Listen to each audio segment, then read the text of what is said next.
¿Qué tal, chicos? ¿Cómo están? Buenas tardes.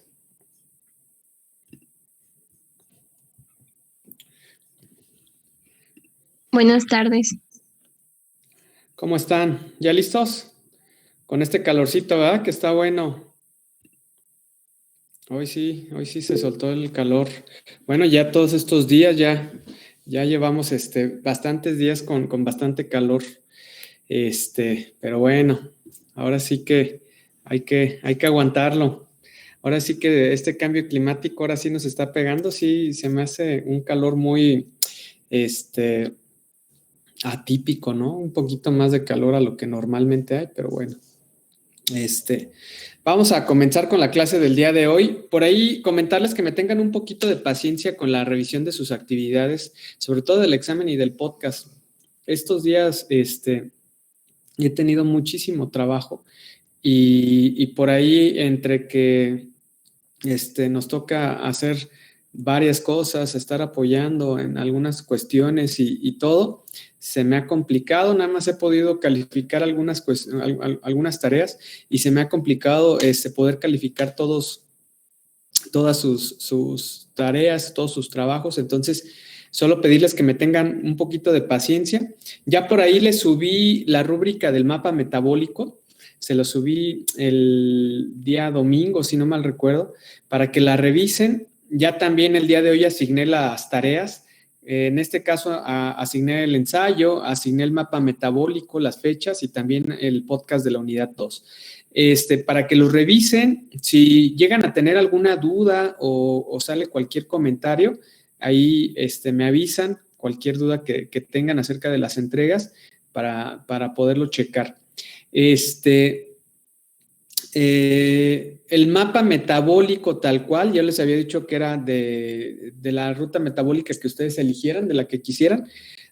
No va a haber, ahorita no va a haber alguna ruta metabólica. Ya conforme vayamos avanzando en el curso, sí les voy a decir o sí les voy a pedir, ¿saben qué? Ahora va a ser de las rutas metabólicas donde participa, o las rutas metabólicas que vimos en clase. Pero para esta primera nada más es para que ustedes vayan integrando todos los conceptos que estamos viendo, todas las cuestiones que estamos revisando y que las vayan ustedes considerando. ¿Sale? El ensayo va a ser de tema libre. ¿A qué me refiero? Obviamente no de cualquier cosa, sino de un tema relacionado con las proteínas. Ustedes pueden abordar algo que les parezca interesante, que tenga relación con lo que es las proteínas. Y ahí también ya está la lista de cotejo de lo que es el ensayo.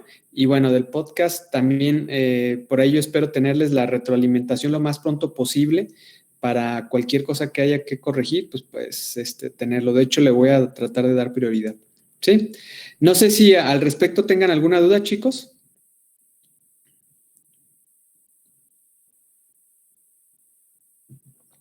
Bueno. Sí, dígame. ¿El mapa metabólico lo quiere en el cuaderno o lo podemos hacer en la computadora? Donde ustedes se acomoden. Donde ustedes se acomoden, es de forma individual, no se va a pedir no se va a pedir que sea en algún formato en específico.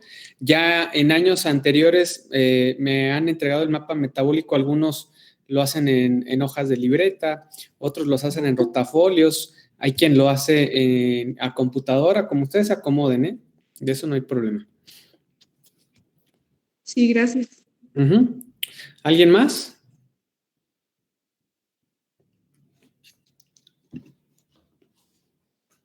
¿No? Bueno, entonces, pues vamos entonces a comenzar la clase del día de hoy y voy a recordar un poquito de en lo que nos habíamos quedado la clase pasada. La clase pasada empezamos a ver, vimos ya más o menos que era una enzima que principalmente está formada por su sitio catalítico, por su sitio activo, que estos sitios, bueno, por ejemplo, el sitio activo le permite unirse al sustrato al que va a catalizar para poder transformar el sustrato en un producto en específico, que los catalizadores no sufren, como en este caso las enzimas, no sufren ningún cambio metabólico, no sufren ningún cambio químico, es decir, que como entran, salen de la reacción, eso es importante que ustedes lo sepan, que lo que hacen es acelerar la velocidad de la reacción, es decir, una reacción va a ser posible por la cuestión termodinámica. Las enzimas no van a modificar la cuestión termodinámica, sin embargo, sí se explica su forma de actuar con una cuestión termodinámica. Es decir, que las enzimas, reducen lo que es la energía de activación entre los reactivos y los productos, y al disminuir la energía de activación es que pueden aumentar la velocidad de reacción.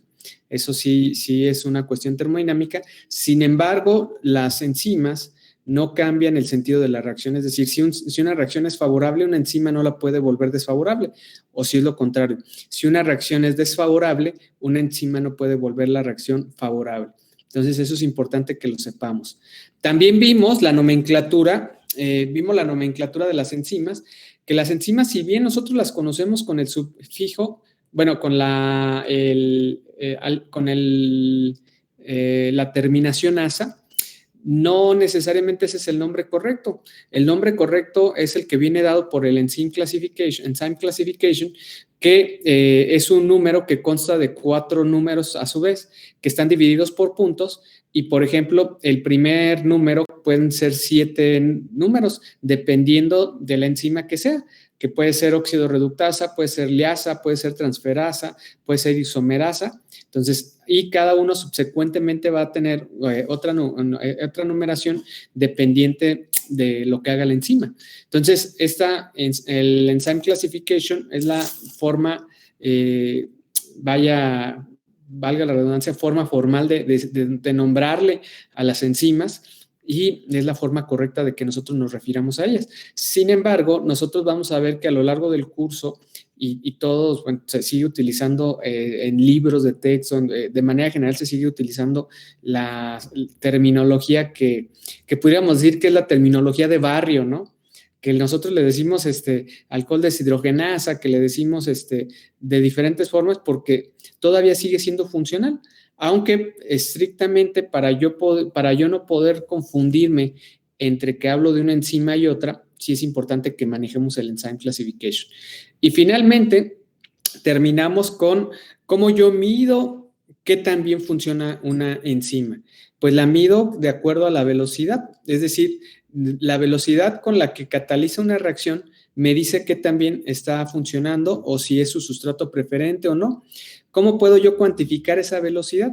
Esa velocidad yo la puedo cuantificar por medio de ecuaciones, que son ecuaciones cinéticas, y por allí habíamos visto que existen dos formas de visualizar cinéticamente una enzima, que son las enzimas, de acuerdo a sus características cinéticas, que son las enzimas micaelianas, que siguen la ecuación de Michaelis-Menten, que normalmente son las enzimas que tienen un sitio activo, y las enzimas alostéricas, que tienen un comportamiento alostérico, las cuales tienen más de un sitio activo, normalmente, ¿sí?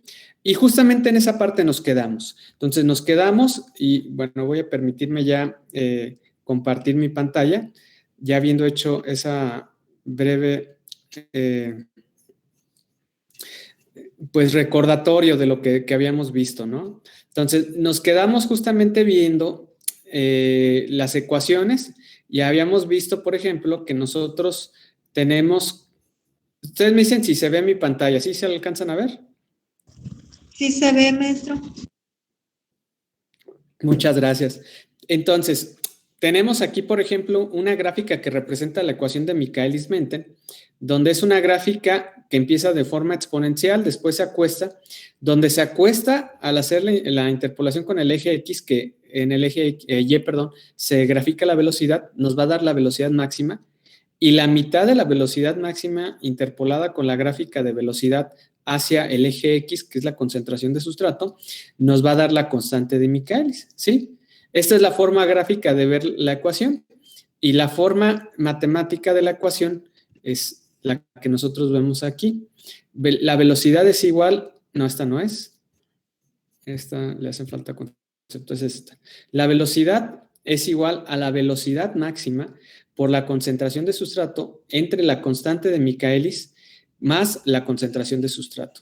Nosotros les vamos a denominar, ahorita me voy a enfocar y solamente para fines de esta clase nos vamos a enfocar en la ecuación de Michaelis-Menten. De hecho, formalmente esto no lo tendríamos que estar viendo, pero para mí se me hace importante para que ustedes lo conozcan y que sepan con más detalle cómo nosotros podemos reconocer ciertas propiedades importantes de una enzima. Bmax y Km son lo que nosotros conocemos como parámetros cinéticos. Estos parámetros cinéticos o constantes cinéticas nos van a decir qué tan bien funciona la enzima.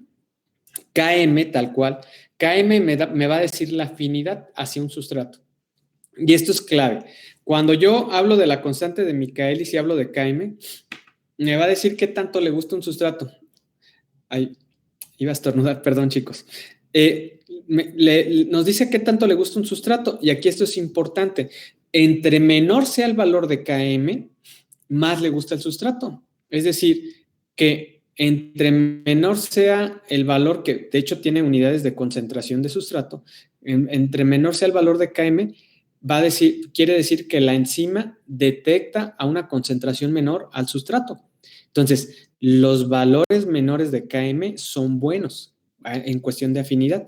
Por lo tanto, valores altos de Km me dicen que no le gusta tanto cierto sustrato a la enzima en particular. Y Bmax es un término un poquito más complejo de Km. Km lo podemos decir, pues es la afinidad y con base en eso nosotros podemos, argumentar muchas cosas. Sin embargo, Bmax es una medida que puede ser más compleja. Nos dice la capacidad que tiene la enzima de transformar por unidad de tiempo el sustrato en producto. Es decir, que la velocidad máxima que puede alcanzar para transformar el sustrato en producto. De hecho, bioquímicamente, ustedes van a notar que Bmax no es una medida que se utiliza tanto. Esto lo vamos a ver ya más en detalle cuando tengamos la clase de cinética. Al contrario de Bmax, porque Bmax incluso experimentalmente es complicado de sacar porque debes de conocer exactamente la concentración de enzima. Bioquímicamente se utiliza un término que es similar o que es análogo, que es la constante catalítica, que es Kcat. Kcat es Bmax, pero Bmax es una relación de Kcat por la concentración de enzima total. Kcat, por lo tanto, solamente es la parte de la constante catalítica sin la concentración de enzima, y la constante catalítica, en términos formales, ya me está diciendo cuánto tarda la enzima en transformar un reactivo en un producto, ¿sí? Entonces, Bmax no es tan común que lo observemos, experimentalmente es complicado obtenerlo y normalmente nosotros nos vamos a ver de manera más común términos como el Kcat, ¿sí? Entonces, no sé si hasta aquí hay alguna duda, chicos. Esto es algo que estábamos viendo, pero no sé si más o menos se va entendiendo.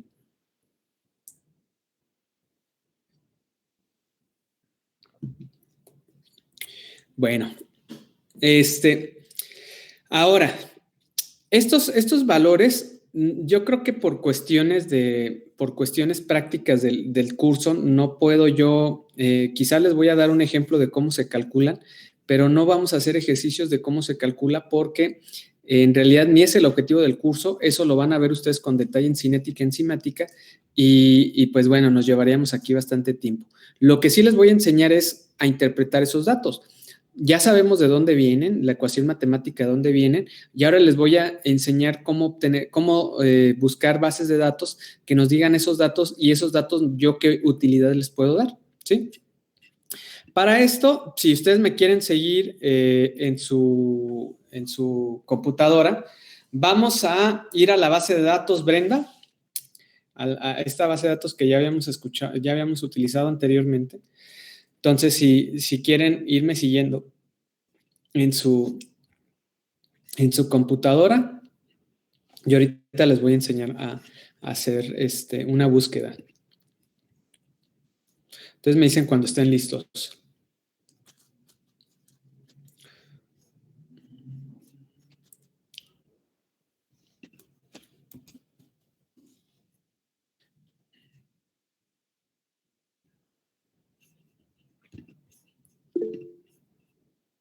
Muchas gracias, Karen. Perfecto, sale. Entonces, aquí podemos, en Brenda, podemos buscar de diferentes formas.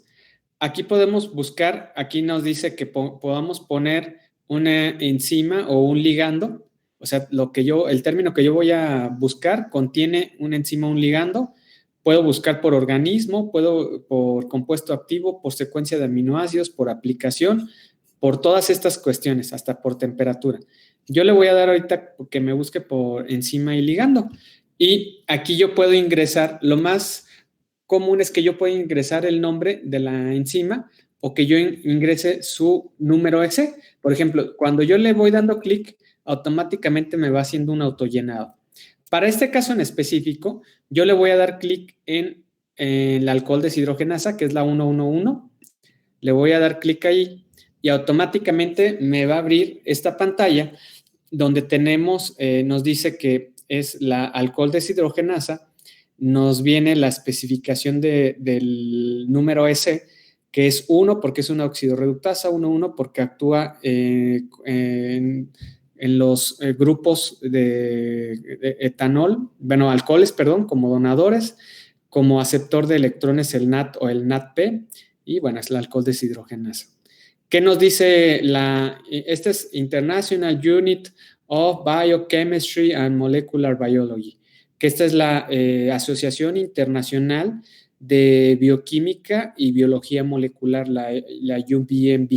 Entonces, esta, de hecho, pues es como quien dice la que nos rige a todos los bioquímicos y a los biólogos moleculeros de cómo debemos de nombrar, de todas estas cuestiones. Yo pertenezco a 2 asociaciones que están regidas por la UBMB. Una es la Sociedad de Bioquímica de México, que es la Sociedad Mexicana de Bioquímica, y también pertenezco a la Asociación Americana de Biología Molecular y Bioquímica, que es la ASBMB. Estas se rigen o son órganos de esta, y la UBMB es la que rige todo, la cuestión de nomenclaturas, de todo, y a su parte, pues esta ya es parte de un consorcio de organizaciones de bioquímica más general, ¿no? Entonces, nos dice que es una proteína de zinc. El zinc, acuérdense que en este caso, ¿qué va a ser? Un cofactor que actúa que actúa sobre alcoholes secundarios o primarios o hemiacetales con una gran especificidad. Sin embargo, esta enzima también oxida metanol, que oxida metanol, aunque de forma más pobre que el etanol. Dice el animal, pero no la levadura. La enzima actúa solamente en alcoholes cíclicos secundarios. Es decir, en levaduras actúa hidrolizando alcoholes secundarios. Es decir, aquí viene como una descripción.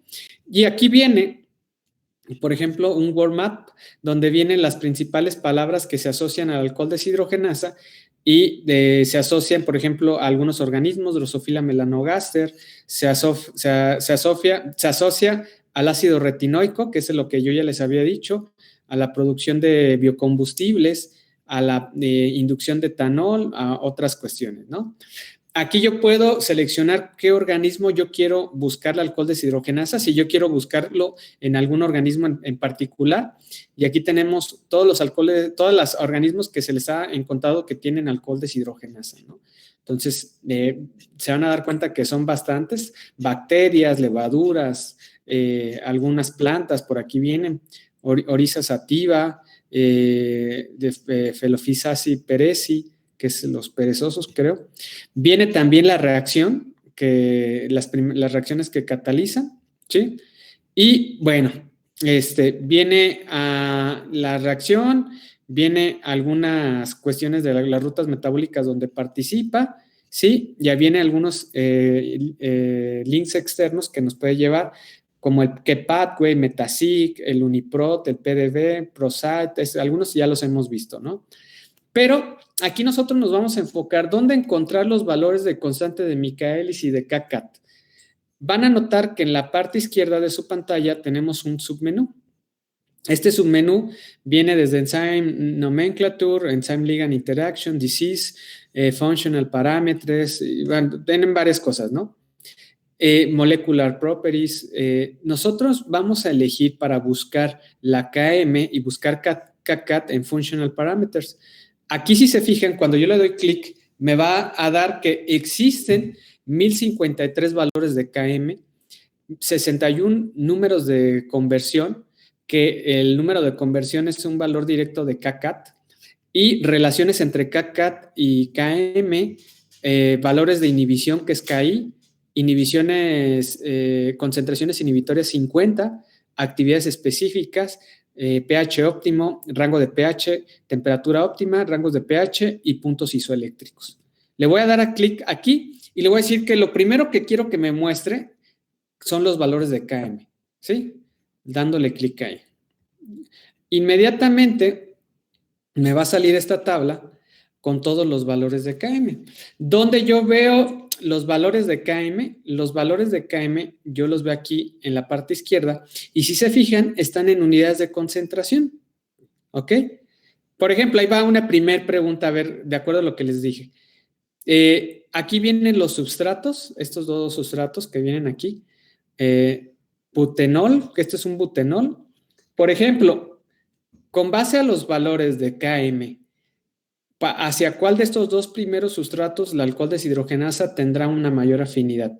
¿Hacia el 3-metil-ciclohexanona o hacia el 2-butenol? ¿Cuál de estos dos? De acuerdo a su valor de KM, ¿cuál le gustará más al alcohol deshidrogenasa?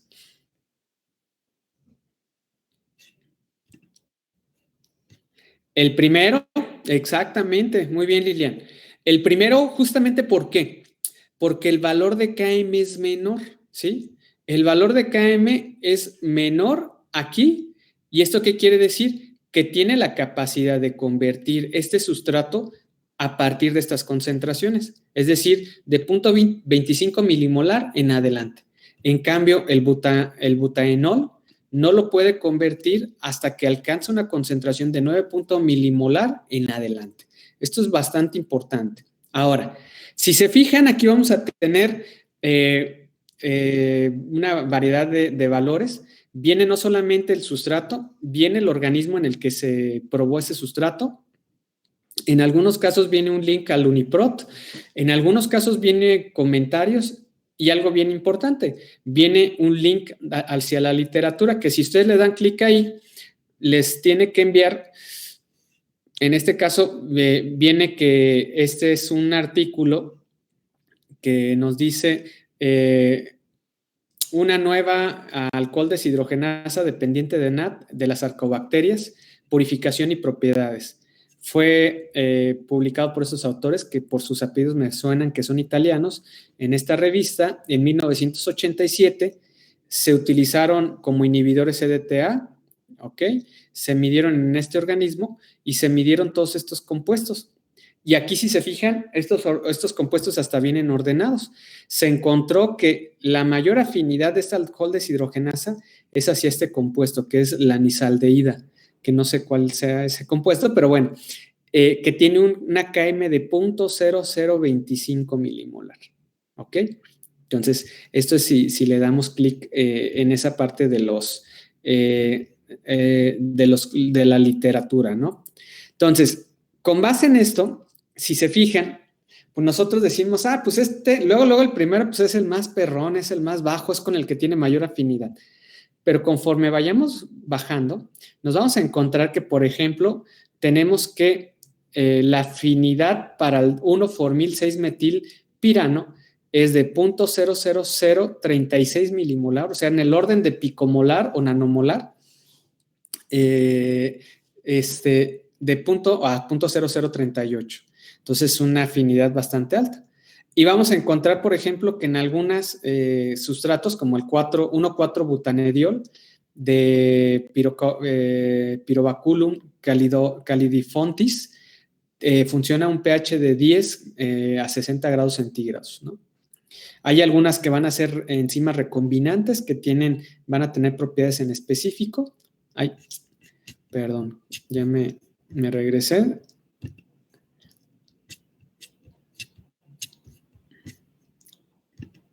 Ok. Y bueno, a ver si por ahí pueden identificar, van a identificar cuál es el sustrato. Obviamente son 1053. Identificar el sustrato que tiene menor, podemos ordenarlos, si no mal recuerdo, aquí lo podemos ordenar por valor. El valor, si ya cuando lo ordenamos, nosotros tenemos, ya cuando los ordenamos por valor, que la mayor afinidad es para el 1-formil-8-metilpirano, ¿sí? Y esta es para el alcohol deshidrogenasa 4, que es una isoenzima de seres humanos que actúa a 21 o 24 grados centígrados. Entonces, tiene una afinidad altísima para este compuesto, que este compuesto debe ser un compuesto de detoxificación. Ahorita investigamos a qué es lo que hacen, pero si se fijan, casi en algunos organismos, bueno, se tiene como que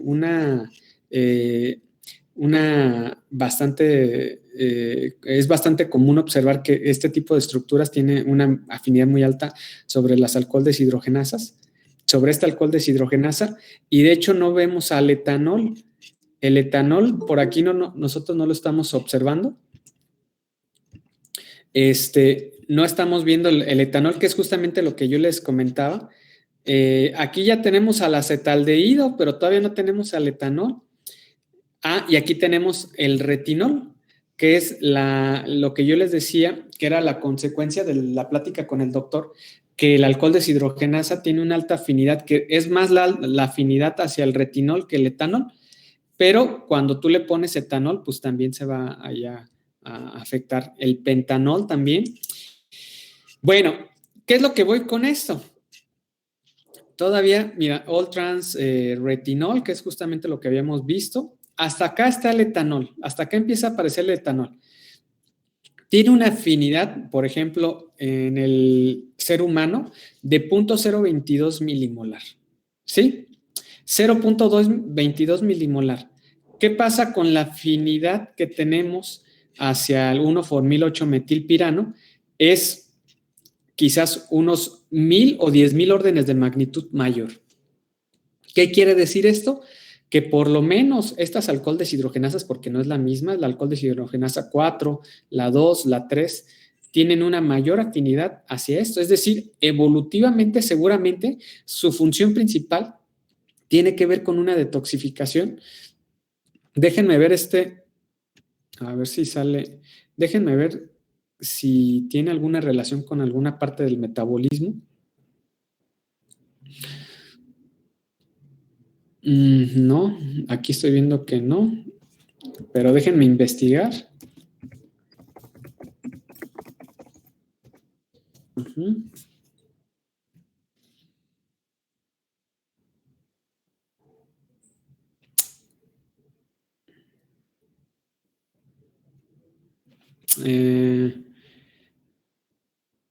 Es una forma de detoxificación de aldehídos. Entonces, bueno, lo que estoy viendo es que este es un producto del metabolismo y que el alcohol deshidrogenasa, principalmente los seres humanos, también la pueden estar utilizando para una detoxificación de aldehídos. ¿Sí? ¿Alguna duda hasta aquí, chicos? ¿Se entiende esta primera parte? ¿Sabrían ya dónde buscar, cómo interpretar estos valores de Km?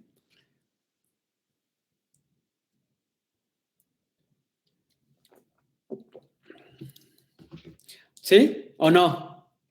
¿O todavía les hacen falta varios ejemplos? ¿Qué dicen? 2, 3, bueno, ahorita vamos viendo. Ok, vamos a ir checando esta parte y ahora ya no me voy a ir al KM. Si se fijan, aquí nunca va a aparecer la Bmax. Bmax no aparece como un parámetro funcional, justamente por lo que les decía. Bmax es prácticamente, no es imposible, pero es muy complicado determinarla experimentalmente. ¿Qué es lo que sí tenemos? Tenemos los números de turnover. El número de turnover es justamente el que les decía que es el CACAT. Entonces, ahora vamos a ver los números de turnover. Los números de turnover, y voy a quitar el KM, los números de turnover están dados Aquí yo creo que quien me va a entender quizás de manera parcial, creo que aquí está Montserrat, porque ella sí toma clases de cinética. No sé si alguien más toma clases de cinética. Creo que nada más es Montserrat. Pero bueno, voy a tratar de explicarles el porqué de este valor. El valor de CACAT, o también se conoce como el valor de turnover o de conversión, tiene una constante que es segundos a la -1.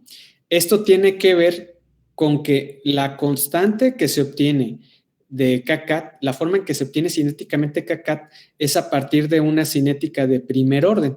Entonces, al ser una cinética de primer orden, las unidades de la constante están en unidades a la -1, ¿sí?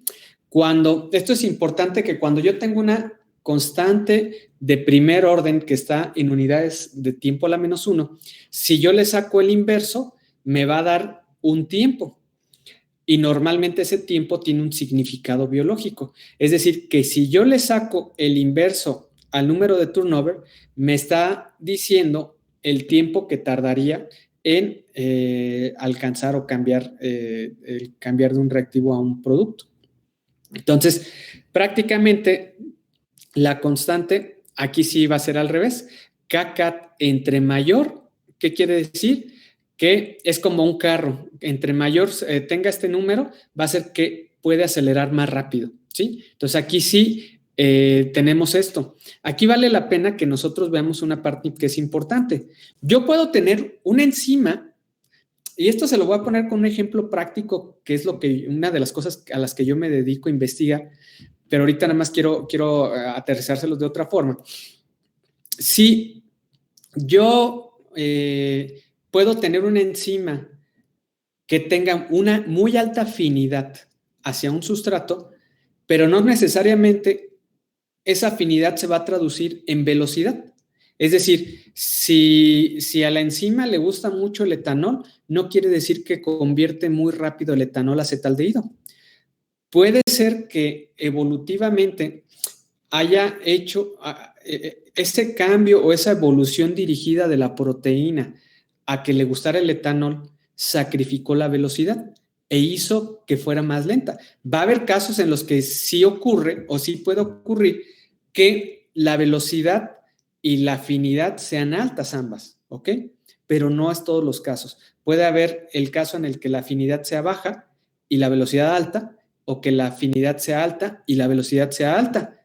Puede haber muchos tipos de conversiones. Entonces, eso es importante que nosotros lo consideremos. No necesariamente la enzima que tenga el mayor número de CACAT va a ser la enzima que tenga la mayor afinidad hacia el sustrato. Y aquí lo podemos ver. Cuando nosotros los ordenamos, ¿cuál es la que tiene, por ejemplo, tiene la velocidad más baja? Aquí sí, el valor menor es la velocidad más baja. Entonces, más bien los voy a ordenar al revés. ¿Hacia cuál tenemos una velocidad más alta? La velocidad más alta existe, esta no vale porque este es un cofactor, el NADPH. Quien sí vale, que es un sustrato, es el acetaldehído. La velocidad más alta es hacia el acetaldehído. Convierte el acetaldehído con un valor de CACAT de 3.500 segundos a la -1. El etanol también, aunque no se tiene una alta afinidad, y esto es obviamente en este organismo que no sé cuál sea, también se tiene una conversión rápida, ¿no? En levaduras, por ejemplo, en Saccharomyces cerevisiae, que esta es la levadura de pan, la que también es la levadura que se utiliza para producir cerveza, tenemos que su alcohol deshidrogenasa funciona convirtiendo el etanol muy rápido, ¿no? O produciendo, transformando el acetaldehído en etanol muy rápido también, ¿sí? Entonces, esto es importante, esta es la interpretación del número de CACAT. Y aquí vienen, pues también van a venir bastantes anotaciones de cómo funciona y cómo hacerle, ¿no? Toda esta información es súper valiosa para fines biotecnológicos y fines bioquímicos. Ahorita les voy a decir por qué. Entonces, obviamente, imagínense que ustedes quieren, ya haciendo como ingenieros bioquímicos, quieren producir o quieren tener un sistema que produzca más rápido etanol a partir de una enzima, pues van a elegir una enzima que les produzca o que les transforme el acetaldehído de forma más rápida. ¿Y con base en qué pueden elegir esa enzima? Con base a sus valores de Km y Kcat. Y de hecho, existe un valor que me une los valores de Kcat y de Km, ¿sí? Y este valor es esta relación que es el Kcat-Km. En la parte de arriba pongo el valor que específicamente es más alto. Entre más alto es mejor. Y en la parte de abajo, en el numerador, pongo el valor que es inverso, que es más bajo es mejor. Entonces, el producto de este cociente, entre mayor va a ser mejor. Es decir, que entre mayor yo tenga el valor de la división de Kcat y Km, la enzima va a tener una mayor afinidad y va a tener una mayor velocidad. Entonces, cuando aquí le damos clic en Kcat-Km, vamos a tener, aquí sí las vamos a ordenar de mayor a menor, de mayor a menor, nos dice que la alcohol deshidrogenasa de Ogatea angusta funciona de maravilla en velocidad y afinidad con el acetaldehído, teniendo una relación entre Kcat y Km de 70,000, ¿sí? Si no mal recuerdo, la enzima perfecta, hay un valor que sí se saca, la enzima perfecta tiene que funcionar o funcionaría con valores de 1 por 10 a la 8. Entonces aquí tenemos que es 7 por 10 a la 5. O sea, todavía estamos lejos de la perfección enzimática. Tenemos al butiraldehído, que es 8.6 por 10 a la 3. Tenemos al etanol, que es 6.6 por 10 a la 3. Y si se fijan, estos valores son bien específicos, son bien importantes. Desafortunadamente, no existen para todos los compuestos. ¿Por qué no existen para todos los compuestos? Porque bioquímicamente no mucha gente o no muchos científicos les hayan sentido hacer esto. Y esto es quizás una de las formas más importantes de conocer cómo es que mi enzima funciona. ¿Sí? ¿Hasta aquí alguna duda, chicos? ¿Sí me van siguiendo? Ahora andan muy callados. Se me hace que andan comiendo, ahorita que es la hora de la comida, están echándose ahí su comida, sus sagrados alimentos y tomando clase, haciendo funcionar sus enzimas. Ok, perfecto. Entonces, bueno, vamos a continuar. Sí, pues yo haría eso, la verdad. Cuando les voy a comentar, les voy a hacer una indiscreción. Cuando me preguntan, me dicen, profe, es que tenemos clase, mi primer pensamiento radica, pues, pueden estar comiendo y tomando clase. Si fuera quizás en la clase en el TEC, ahí sí sería otro show, ¿no? Pero pues aquí sí pueden estar comiendo, pues porque yo no los veo comiendo, ¿no? Ya si tuvieran sus micrófonos abiertos y se escucharan masticar y todo, pero pueden estar comiendo. Yo sí he tomado, por ejemplo, cuando tomaba unas reuniones en la mañana, súper de madrugada, unas reuniones, ya ni me acuerdo de qué nos ponían, al principio de la pandemia.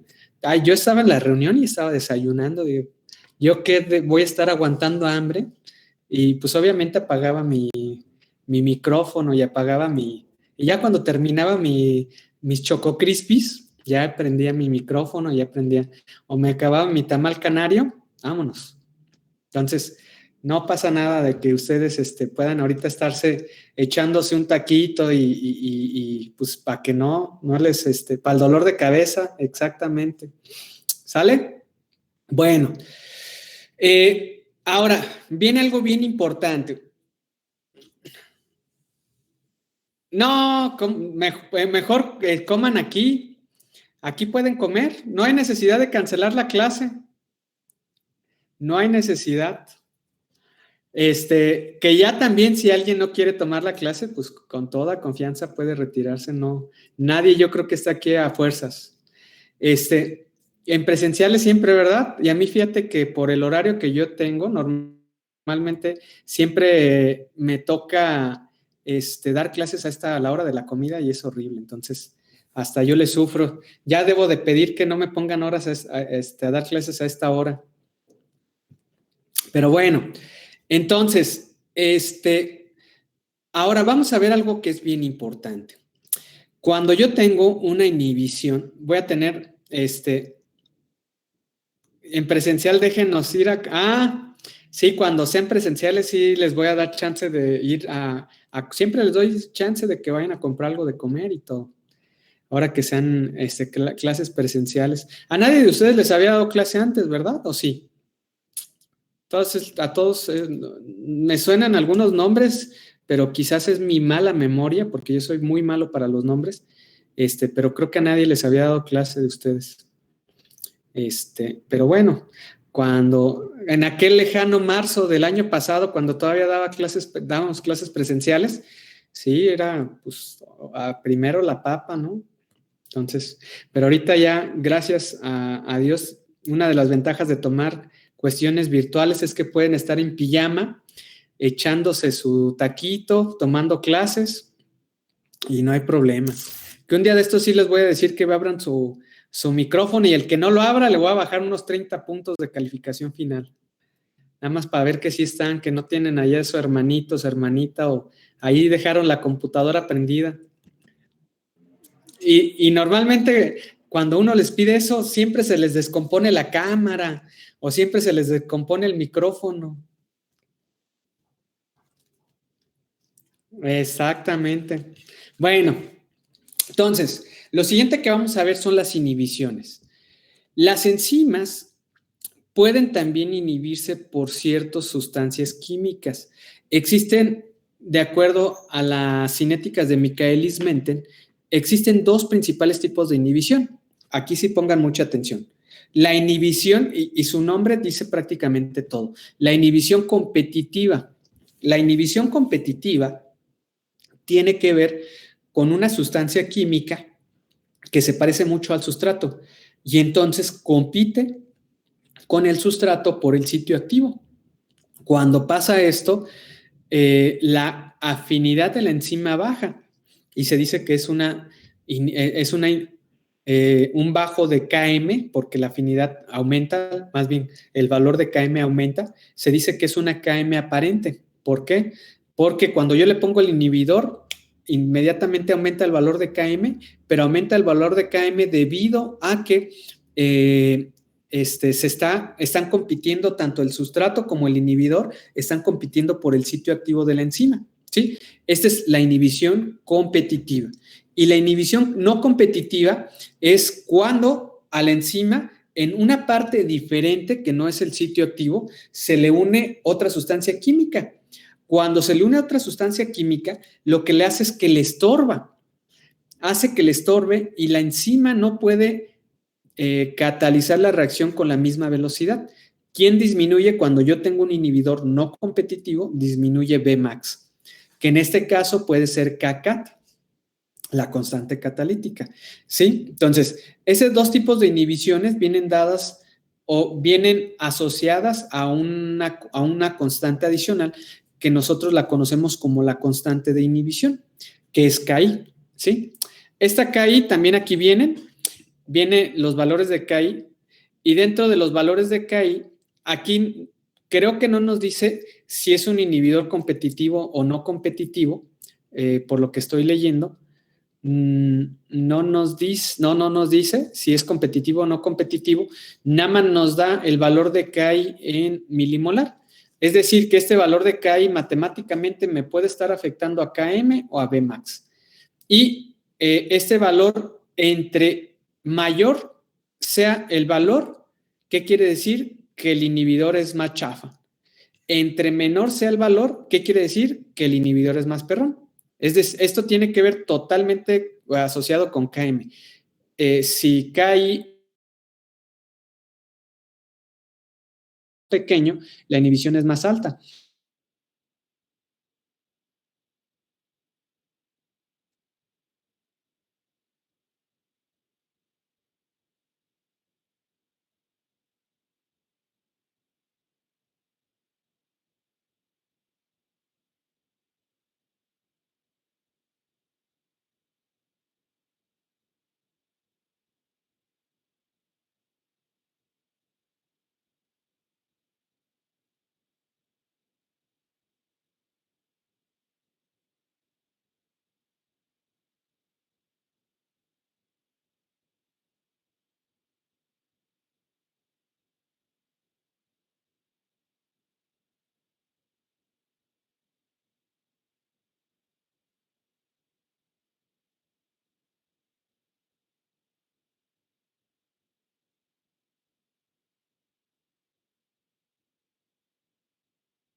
Oigan, pues ya que se fue el profe, pues ya vámonos, ¿no? Si fuiste tú el culpable. ¿Por qué yo, Noemí? ¿Por qué voy a ser yo, Noemí? Porque fueron tus predicciones. Yo no tengo la culpa, mira. Yo nada más dije que nos fuéramos a comer y el profe dijo, pues, ¿quién quiera irse? Y el que se fue el internet. Y era destino. Tú cállate, Ana. Tú cállate, en serio. Amiga Kitsia, ¿dónde estás? Aquí estoy, amigo. Hoy sí prende tu micro. Hoy sí hablo. Ay, profe, qué gusto volverlo a ver. Disculpen que se me fue la luz. No sé si también a alguno de ustedes les pasó, pero se fue la luz aquí por donde vivo. Pero bueno, ya estamos de regreso. ¿Se le cumplió su deseo a Axel de irse a almorzar? No, profe, ¿cómo cree? Yo dije, vámonos a comer y el que se fue el internet. No fue mi culpa. Pero qué gusto. A ver, mire. Gracias. Dichosos Bueno, los que lo ven aquí. ¿mande? Dichosos los ojos que lo ven aquí. Pues ahí arrímate algo de comer, Axel. Ay, no, profe. no haces hambre. Es que a mí nada más me gusta comer en la mesa. Sentado. Pues llévate el computador a la mesa. Ay, no, es que está toda mi familia y no me deja escuchar, profe. Problemas de las clases en línea. Y aparte tengo tóxicos y todos se escuchan. Oh, ya. Bueno, ¿verdad? Ahora sí que está complicado. Sí, se me fue el internet y bueno, ya hasta ahorita se fue la luz, se fue todo, pero estamos aquí de regreso, chicos. Entonces, estaba explicando la parte de la inhibición y déjenme volver a esa parte, nada más déjenme compartir.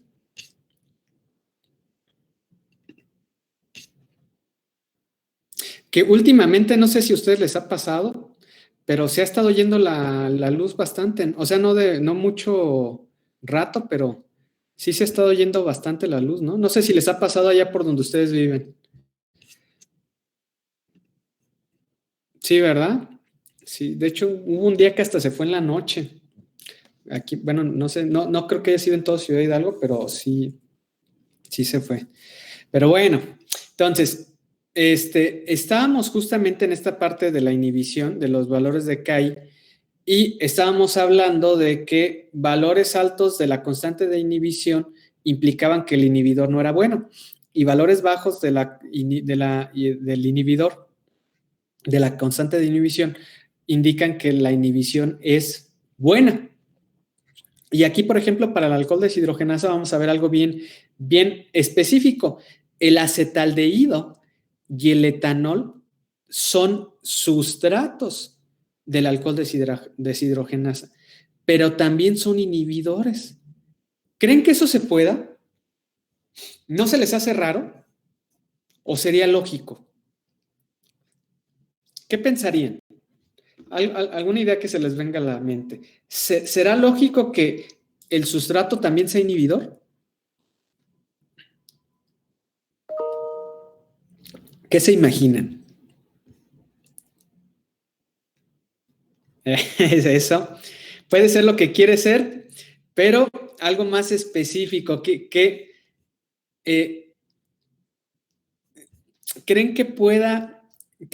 que haya alguna situación lógica en la que el sustrato deba de actuar como un inhibidor?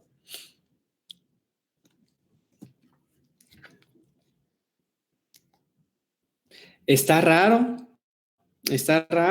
Ahora, sin embargo, les voy a decir, está raro, pero es quizás la señal más lógica si la vemos de una perspectiva. Se llama regulación por retroalimentación, ¿sí? Se los voy a dar, regulación por retroalimentación. Y esa regulación por retroalimentación es una regulación enzimática muy importante a nivel celular. Y yo siempre les digo que a mí esta inhibición enzimática por el mismo sustrato se me hace como que tú estás, por ejemplo, tú estás comiendo y estás comiendo bastante y cuando tu cuerpo ya queda satisfecho, te manda una señal de saciedad, ¿sí? Ahí existen unos que son proteínas, que son unos neuropéptidos, que tienen estos neuropéptidos, cada que los escuchaba, allí donde yo estudié el posgrado, había gente que se dedicaba a estudiar esos neuropéptidos y uno siempre cuando lo nombraban me recordaba como a un grupo de los años 70 que era el péptido Yeye. El péptido Yeye y todos estos neuropéptidos son señales de saciedad. ¿Qué pasaría si no existiera esta señal de saciedad? Tú seguirías comiendo y probablemente comerías más de lo que tu cuerpo fisiológicamente es capaz de retener y eso te causaría problemas gastrointestinales o problemas de otro tipo, ¿no? Pues pasa lo mismo con una ruta enzimática. Las rutas enzimáticas, las rutas metabólicas, una de las formas de autorregularse es decir, ok, si yo produzco etanol y ya hay mucho etanol, el mismo etanol me da la señal para que deje de producirlo, ¿sí? Porque si yo sigo produciendo, voy a estar ya no solamente generando que me inhiba la reacción, sino puedo obtener un efecto tóxico generalizado en la célula. Imagínense una levadura, de hecho existen levaduras que nosotros metabólicamente les quitamos, hacemos enzimas recombinantes donde les quitamos esa capacidad de autorregularse por el etanol y empiezan a producir, se llaman levaduras sobreproductoras de etanol y empiezan a producir y a producir etanol y dejan de producir etanol hasta que se mueren. Es decir, el etanol mata a las células. Por eso se llaman también sobretolerantes al etanol. Entre más toleran el etanol, más van a producir porque no tienen una señal de autorregulación que les diga hasta aquí debes de parar. ¿Sí? Entonces, estas señales de autorregulación, y va a ser muy común que ustedes encuentren, que el mismo producto de la enzima, de la reacción que cataliza, va a inhibir. Y eso es una regulación por retroalimentación y tiene que ver con que tú pares en cierto aspecto, la reacción se autorregula y ya no tengo en exceso un producto o ya no estoy incluso desperdiciando un reactivo que me puede servir para otras cosas. Entonces, eso es importante que lo sepan, que lo vean y que sí va a ser bastante común que lo hagamos. ¿Ok? Entonces, vamos a hacer un pequeño ejercicio para ver si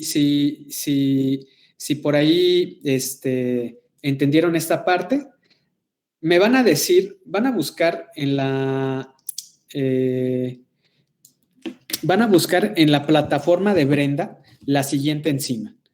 Vamos a buscar y me van a decir cuál es el sustrato al que tiene mayor afinidad.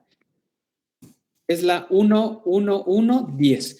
¿Cuál es el sustrato al que tiene mayor afinidad? ¿Y cuál es el sustrato al que tiene mayor velocidad? ¿Y cuál es el sustrato en el cual se combina la mayor velocidad y la mayor afinidad? ¿Sale? Les doy 10 minutos para que lo hagan.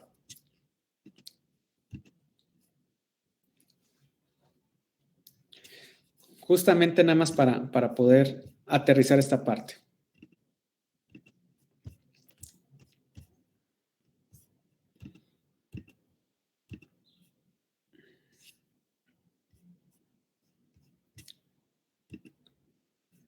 Y ahí es la enzima 1.1.1.10.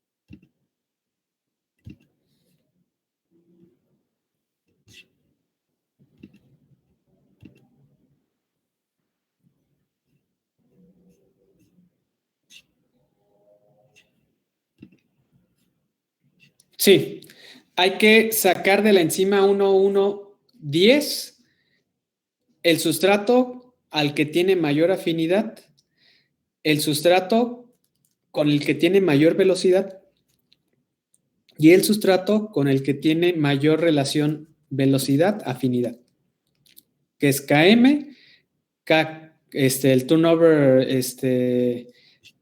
¿cómo se llama? El turnover number y el KCAT-KM value. Por nada, Axel.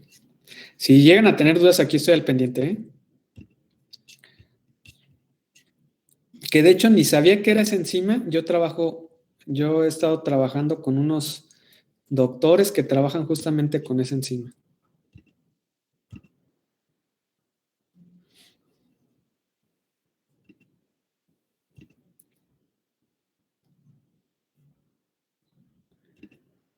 Tiene algunas aplicaciones biotecnológicas, de hecho.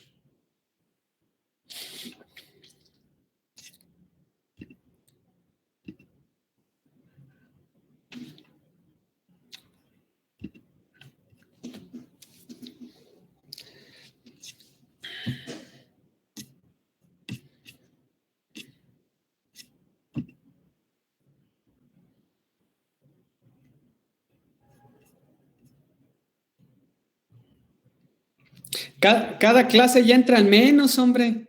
Y ahora parecen que son uno más porque aparece 2 veces Alan. Alan está conectado en 2 dispositivos. Sí, profe, soy yo.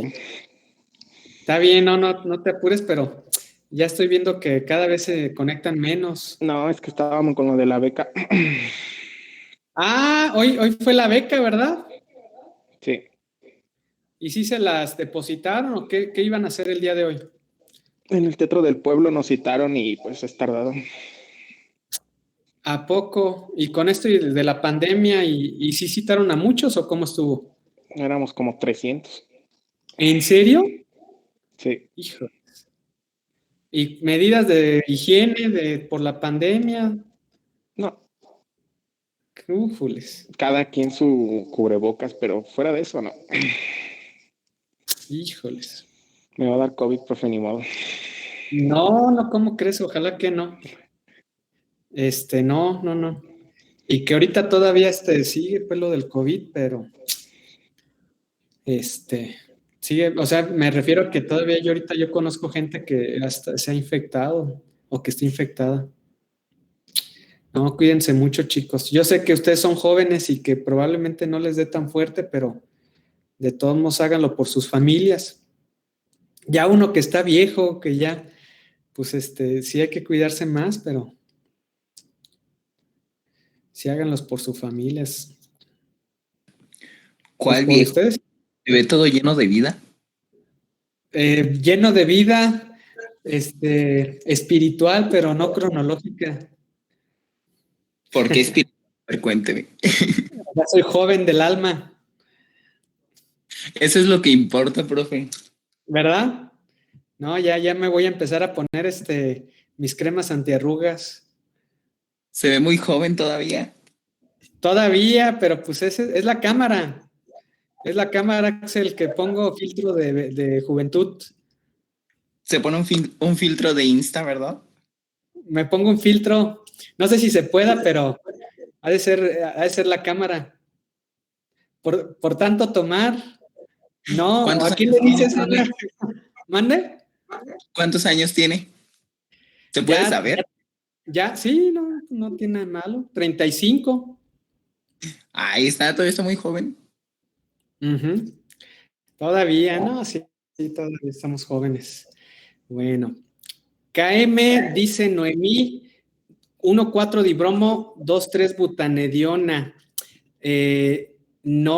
No, es el KM es otra. Ah, no, sí, total, sí, tienes toda la razón. Porque no estás considerando, Noemí, perfecto, no estás considerando al NADP porque es una coenzima. Muy bien, Noemí, ¿entendiste eso? Perfecto. Si es el 1,4-dibromo 2-butanediona.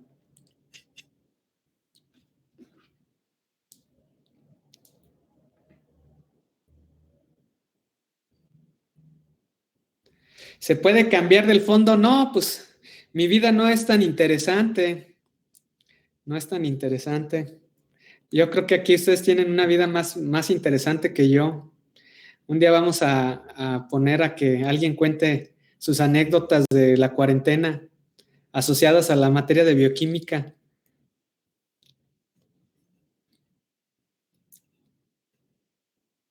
Si se ve que son bien relajientos, hombre.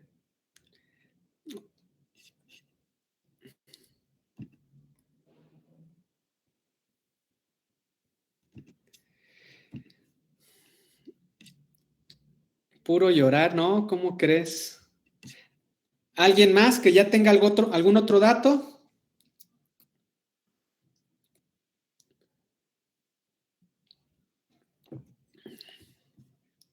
Sí vi que se puede cambiar los fondos de pantalla, nunca lo he intentado, pero a ver, vamos a ponernos que estoy aquí entre los caballos. Ándale. Que estoy allá en el cerro entre los caballos dándoles clase. O mejor así, miren. Así estaría más a gusto que fuera real. En la playita.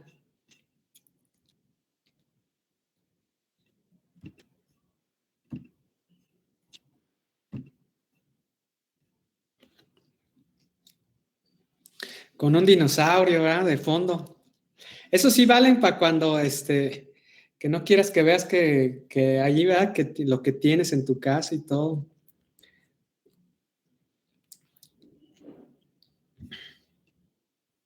El otro, diacetil. Vamos a ver, diacetil para el turnover, ¿verdad, Noemí?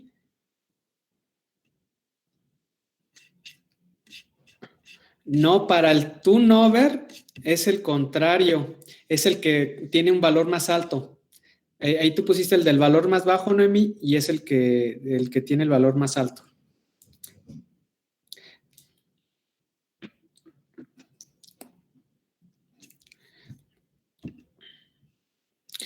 Exactamente, la velocidad es de ribulosa, muy bien. La de velocidad, bueno, más bien la de, sí, de velocidad es de ribulosa. Y ya nada más faltaría la relación KCAT-KM.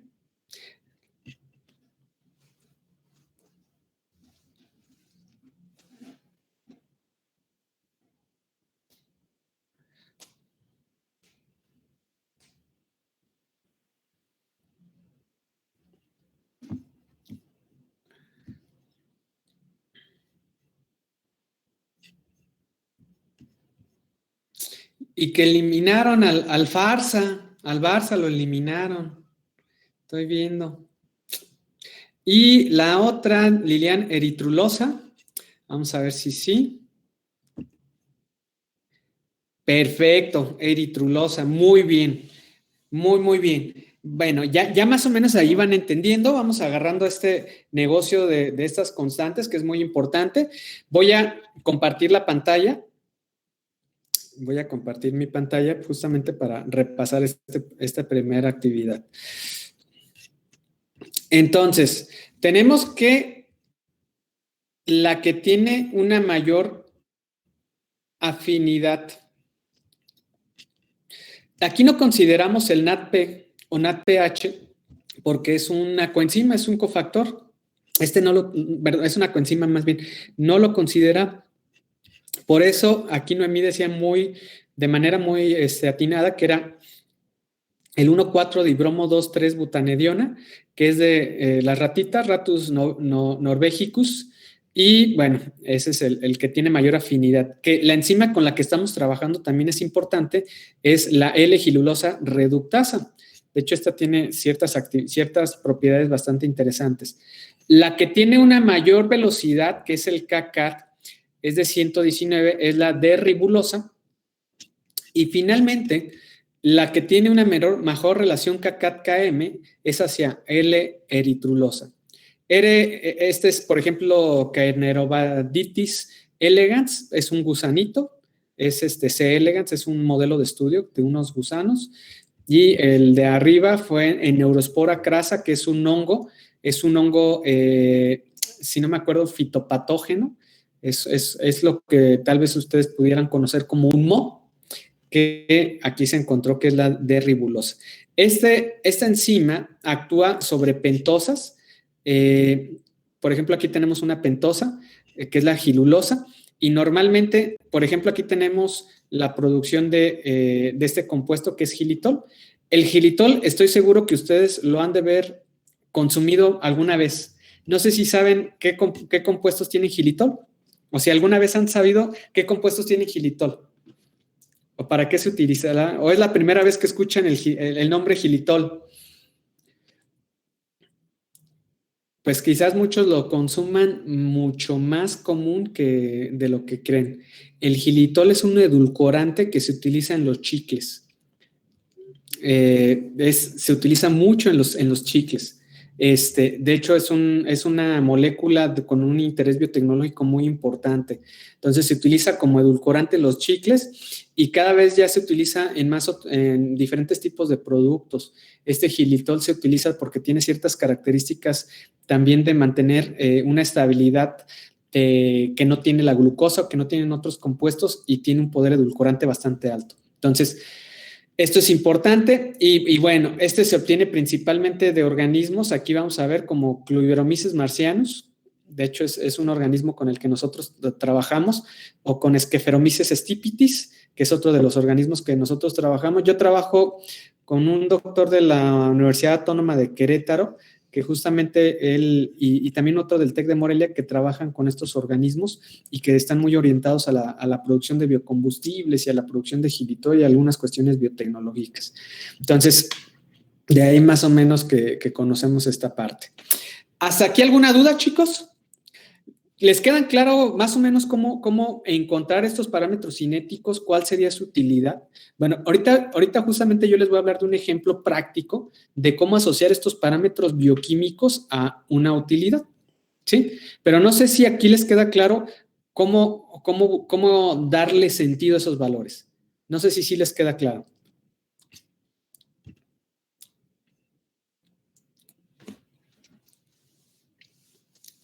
Aunque sea de manera general, podrían hacerlo, por ejemplo, ya podrían buscar la KM de alguna enzima, por lo menos saben que es una KM, saben que, por ejemplo, los Bmax es un término más teórico que empírico, es decir, que lo vamos a encontrar más en la teoría que en la práctica. KCAT es un término mucho más utilizado. Y el término que nos asocia a velocidad y afinidad es la relación KCAT-KM. Estos son de las cuestiones importantes. Ahora, ¿cómo asociar estos términos en cuestiones prácticas? Yo les voy a platicar de algo a lo que yo me dedico, que tiene que ver justamente con estos términos cinéticos. Nosotros trabajamos, bueno, en el grupo de trabajo hacemos una investigación en la cual nosotros trabajamos con unas que no son enzimas, pero tal cual son proteínas que actúan como enzimas y que tienen valores de KM y que tienen valores de KCAT, que en Brenda se les conoce a este tipo de estructuras, se les conoce como aquí les había visto que les ponían un nombre. En el Enzyme Pathway, en el Enzyme Classification, se les conoce con el número 7, que son las translocasas, que pueden translocar carbohidratos, que pueden traslocar algunas sustancias, por ejemplo, que pueden ser asociadas a la hidrólisis. Entonces, de hecho, voy a ponerlos, voy a poner aquí la pantalla para explicarles esta parte. Que es el grupo 7, que son las translocasas, la 3,5,7,2. Aquí tenemos, por ejemplo, el transportador de maltosa, transportadores de oligosacáridos, de liposacáridos, de ribosa, de gilosa, de arabinosa, ¿sí? Aquí tenemos de algunos y, por ejemplo, si nosotros aquí no veo los transportadores de oligosacáridos. galactosa no parecen con los que yo trabajo. Pero, por ejemplo, si nos vamos a un transportador, por ejemplo, el de gilosa arabinosa, que nada más se tiene, esto es nuevo, esto no se tenía. Entonces, estos transportadores también los conocemos nosotros como permeasas. Estas permeasas funcionan de forma muy específica en nuestros organismos, haciendo la función de transportar la glucosa del torrente sanguíneo hacia adentro de las células. No sé si alguien de ustedes tiene algún pariente o un familiar cercano que es diabético.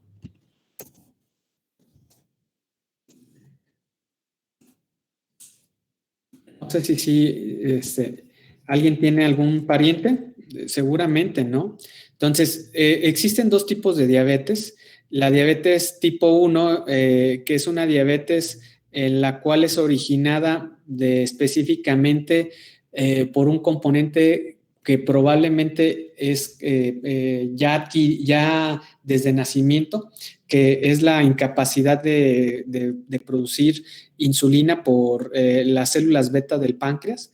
Y la tipo 2, existen muchos subtipos, no podemos generalizar que solamente es eso. Y tenemos la diabetes tipo 2, en la cual se adquirió, que también tienen un componente genético, pero probablemente esta es una alteración metabólica de nuestros organismos, que tiene una cuestión sobre el metabolismo. Es decir, que esta alteración metabólica puede ser a diferentes niveles. Puede ser a nivel de la señalización de insulina, del transporte de glucosa, puede ser a nivel de que incluso yo les daba un ejemplo a otros compañeros de ustedes de que la insulina, bueno, más bien les explico más bien cómo funciona la insulina para poder hablarles del ejemplo de las enzimas de KM y todo esto. Esta es una vía de señalización de insulina. Estas vías de señalización ya son cuestiones de bioquímica avanzada. Se las voy a explicar, pero no necesariamente esto lo vamos a ver en esta materia porque es un tipo de bioquímica mucho más compleja. Pero bueno, la insulina que la tenemos acá en la esquinita, que lástima que no se alcanza a ver, es una hormona que es un péptido. Este péptido, que los péptidos, recuerden, también son derivados de son sustancias que tienen menos cantidad de aminoácidos para hacer una proteína, es decir, que es una proteína mediana, ¿no? Pequeña, por llamarlo así. Entonces, estos péptidos, que esta es una hormona, es liberada por el páncreas y el páncreas lo libera para decirle a los tejidos insulodependientes que hay glucosa en el torrente sanguíneo. ¿Qué tipo de tejidos insulodependientes nosotros tenemos? Pues el más común es el músculo. ¿El músculo cómo detecta esta insulina? La detecta hasta a través de otra proteína que es un receptor, que este receptor es un receptor transmembranal, que esta es la membrana lipídica, y este receptor se le conoce como Insulin Receptor Substrate, que es el IRS, y tienen varios números. Este receptor lo que hace es que cuando se une la insulina, el receptor la atrapa y cambia de conformación. Es decir, cambia de conformación cuando une a la insulina y al cambiar la conformación, empieza a cambiar conformación y hagan de cuenta que acá en la parte interna, que sería el citoplasma, tiene unidas otras proteínas. No sé si ustedes todavía escucharon hablar del juego de la roña o de las traes. No sé si lo han escuchado hablar o si ya es muy viejo ese juego. No sé si lo conocen. Ok. Bueno. Hagan de cuenta que es lo mismo, pero con proteínas. Este cambio conformacional hace un efecto en cadena con otras proteínas. Hace que otra proteína, que en este caso es una sinasa, PI3K, tenga un cambio conformacional que a su vez hace que haya otro cambio conformacional, normalmente por fosforilaciones en otra proteína que es AKT. Y subsecuentemente, todas estas proteínas van a llegar al núcleo y en el núcleo van a mandar la señal al núcleo de que produzca transportadores de glucosa. el núcleo en el ribosoma se producen estas proteínas que se juntan en vesículas y se translocan a lo que es la membrana, y estos son los transportadores de glucosa, que también son otras proteínas. Entonces, esta es como la forma, como la insulina, la señal de insulina, llega al núcleo y en el núcleo permite que se sinteticen los transportadores de glucosa, y ya que se permite el transporte, la síntesis de los transportadores de glucosa, ahora sí se permite el transporte de glucosa hacia adentro de la célula. Este transporte hacia adentro de la célula ya es que permite que los niveles de glucosa en el torrente sanguíneo disminuyan, ¿sí? Entonces, esto es bien importante. Estos niveles de glucosa en el torrente sanguíneo disminuyan. Ahora, ¿qué pasará en un paciente diabético? Por ejemplo, bueno, ¿qué pasará para que tú te vuelvas diabético? Hay algo bien interesante, que son los alimentos tienen algo que se llama índice glucémico. El índice glucémico es la cantidad o la capacidad de liberar glucosa del alimento en el corto plazo. Es decir, que si para que tengan un ejemplo quizás muy extremo, si tú te comes una cucharada de azúcar, va a tener un alto índice glucémico, va a aumentar de manera inmediata tu glucosa en sangre, y al aumentar de manera inmediata la glucosa en sangre, de manera equiparable, se va a liberar por tu páncreas una cantidad de insulina suficiente para que tú puedas introducir esa cantidad de glucosa a tus células. Es decir, que si comes mucha glucosa, se libera mucha insulina, ¿sí? Si comes poca glucosa y hay poca glucosa en tu torrente sanguíneo, se produce poca insulina. Pues hagan de cuenta que el receptor de la insulina son como las llantas de un carro. Las llantas de un carro tienen una vida media, quizás unos 60,000, 70,000 kilómetros.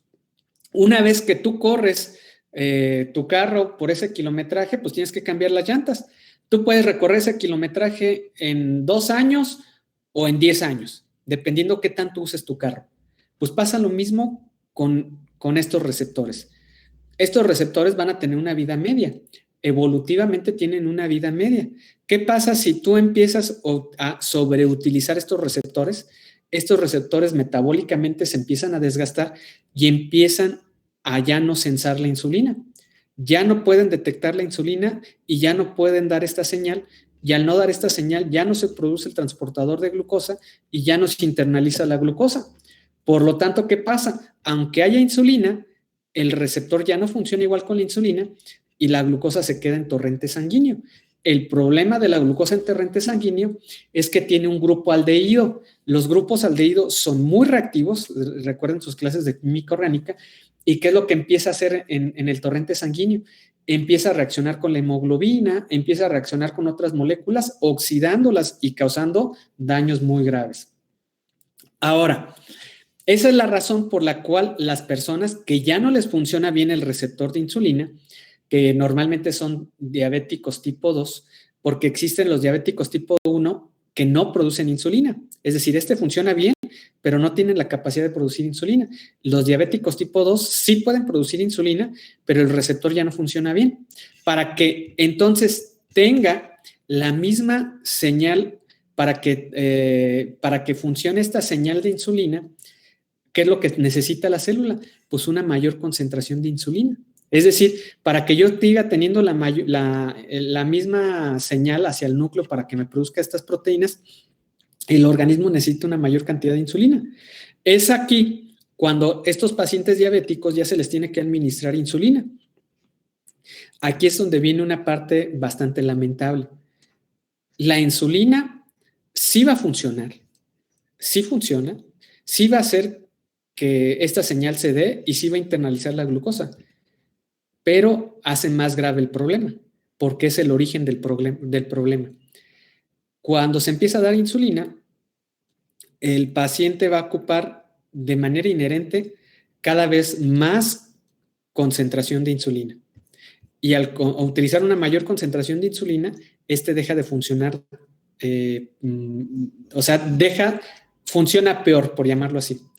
Es decir, que el consumo de insulina hace más diabéticos a los diabéticos. Eso es una regla. Metabólicamente los bioquímicos, de hecho eso se sabe hace mucho, que, por ejemplo, las personas que empiezan a consumir insulina pues, no tienen otra alternativa, pero es el paliativo inmediato más, de acuerdo a la medicina más común, pero sabiendo que metabólicamente el consumo de esa insulina los va a hacer más diabéticos.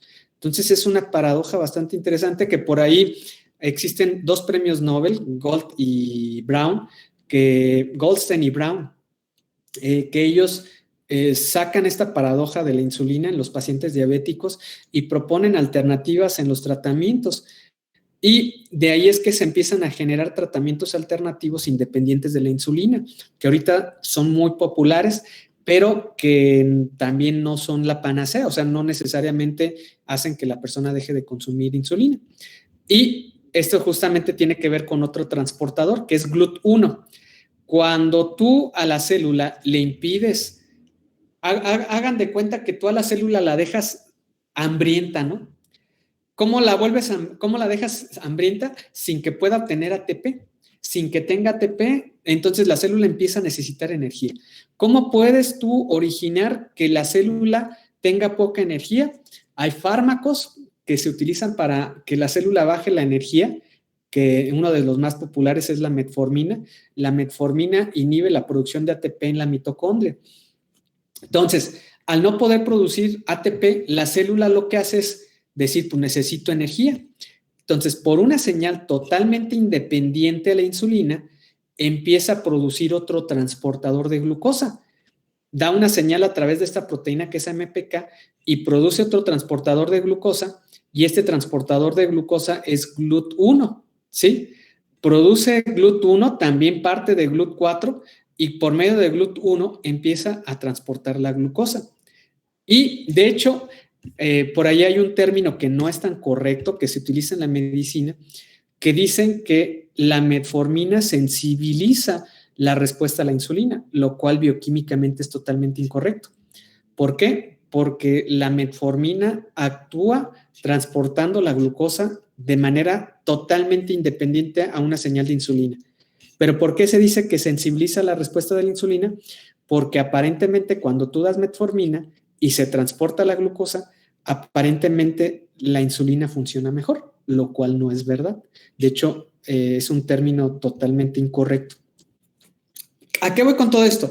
Esto es algo interesante para que ustedes entiendan de dónde viene metabólicamente la diabetes y que justamente nosotros tenemos diferentes... ¿Tienen alguna pregunta hasta aquí, chicos? Pero, ¿por qué si, de lo que estaba diciendo la metformina, por qué a los pacientes, entonces, por qué a los prediabéticos les recetan la metformina para evitar que se llegue a una diabetes? Justamente aquí viene la razón. Se les da metformina para evitar que ellos utilicen esta vía de señalización. Dejan de utilizar la respuesta a la insulina porque ellos ya tienen una resistencia a la insulina. Ya ellos cuando se les mide en el torrente sanguíneo, cuando ya se les saca las medidas antropométricas, ya todo indica que están a un paso de ser diabéticos. Entonces, antes de que se vuelvan diabéticos y que sea un punto de no retorno, dejamos de utilizar esto, dejamos de utilizar esta vía de señalización y utilizo esta vía de señalización. Yo empiezo a transportar la glucosa de manera independiente de la insulina. Entonces, es por eso que a los pacientes que tienen prediabetes, que tienen síndrome metabólico, se les da metformina, para evitar que utilicen la insulina para transportar la glucosa. Y en un paciente que se está inyectando la insulina pero porque tuvo un procedimiento quirúrgico, y para bajar sus altos niveles de glucosa, le recetaron la insulina, pero el médico le dice que después puede volver a regresar a su tratamiento normal de tabletas o cápsulas. ¿Se puede hacer eso? Sí se puede hacer. Sí, obviamente se pone inyectado porque tiene una mayor absorción. Se absorbe más rápido que en tabletas, entonces seguramente esa es la razón por la que se tiene. Y si está después de una operación, justamente es más importante que se absorba la glucosa, porque ¿qué pasa con la glucosa que se queda en torrente sanguíneo? Empieza a reaccionar con la hemoglobina y al reaccionar con la hemoglobina, la señal de cicatrización ya no funciona bien porque depende de la hemoglobina. Entonces, la hemoglobina sufre un fenómeno que se llama hemoglobina glicosilada y la hemoglobina ya no puede funcionar como parte del sistema de cicatrización. Entonces, esto es por los altos niveles de glucosa en sangre. Entonces, si tú no absorbes esa glucosa, se vuelve más crítico. De ahí es que los pacientes diabéticos no les cicatricen bien las heridas. Tiene que ver justamente con la glucosa en torrente sanguíneo que actúa con la hemoglobina y que impide que la señal de cicatrización se lleve a cabo. Esas serían más o menos las razones, Axel.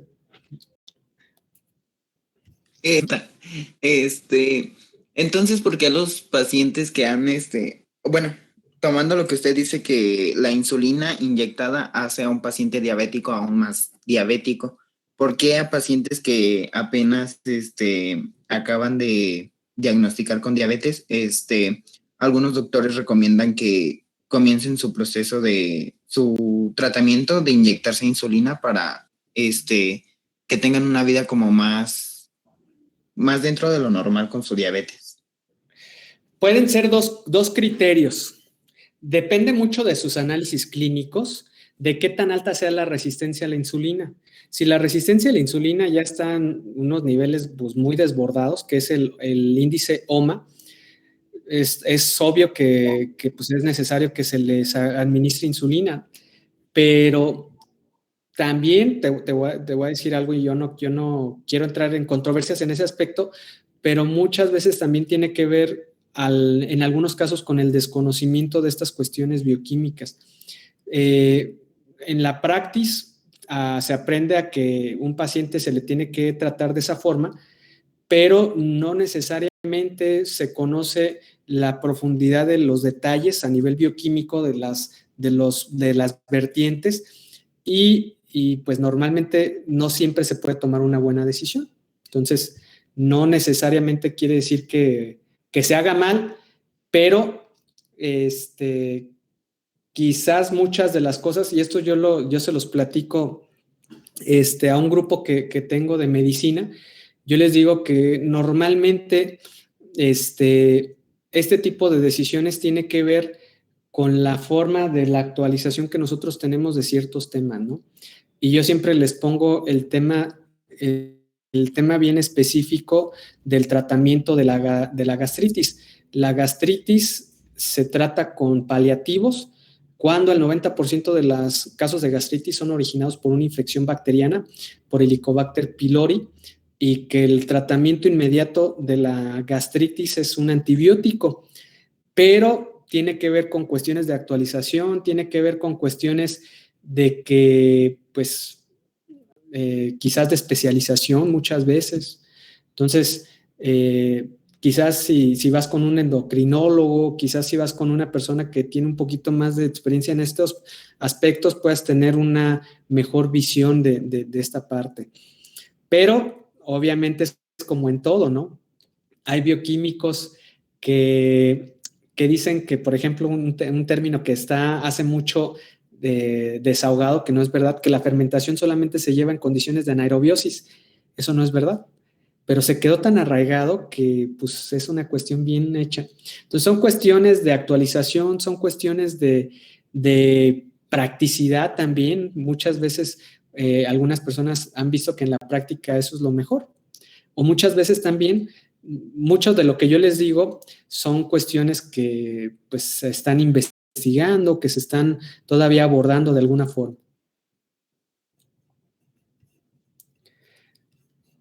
No sé si por ahí contesto tus preguntas, Axel. Sí, profe, muchas gracias. ¿Alguien más tiene por ahí alguna otra pregunta? Bueno, entonces continuamos. Aquí es donde viene una parte bien importante. Evolutivamente, nosotros tenemos varios transportadores de glucosa. Tenemos, de hecho, 12 transportadores de glucosa, que van desde GLUT1 hasta GLUT12, con diferentes nombres, ¿sí? Resulta que las células no producen siempre el mismo transportador. Y estos transportadores los producen, si producen GLUT4 no producen GLUT1, o si producen GLUT1 no producen GLUT4. Y no, pues no, obviamente es es una opinión, no tiene nada que ver, pues que lo consulten ahora sí que con sus médicos, pero bueno, es una opinión.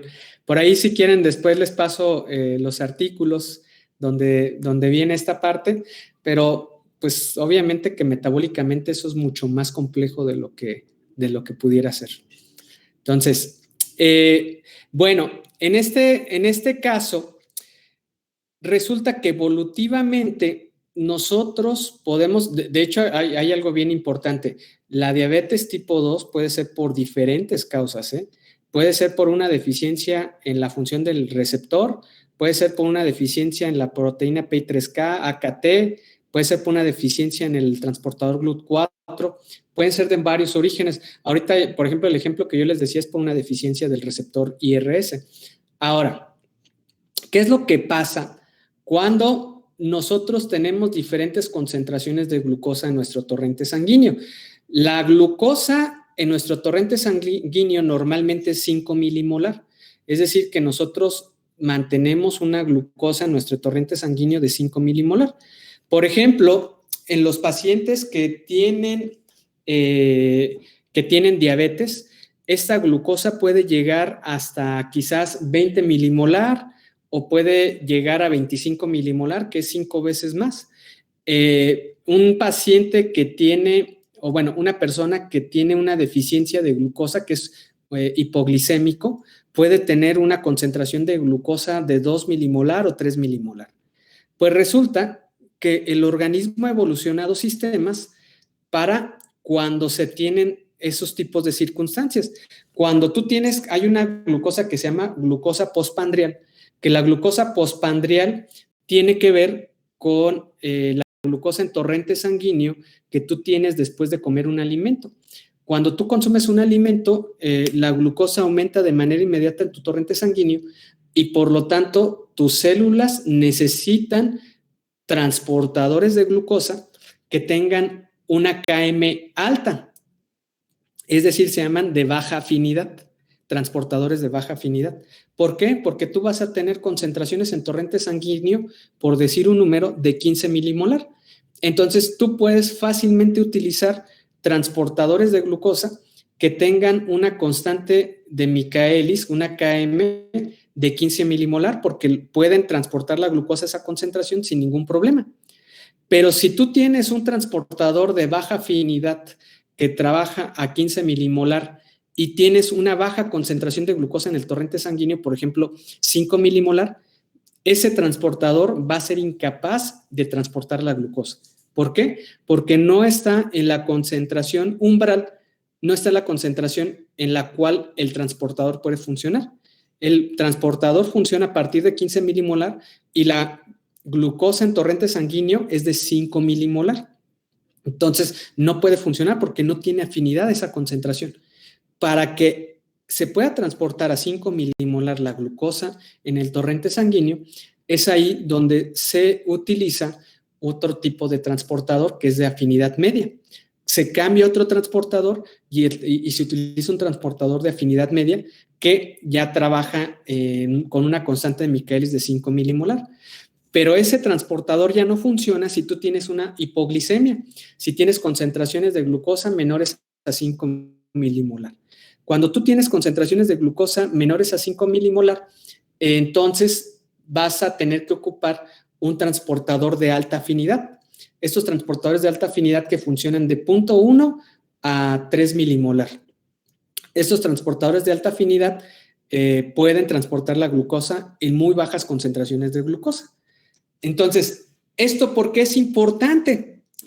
Pues resulta que ahorita dentro de los estudios que hay de cáncer, ahorita justamente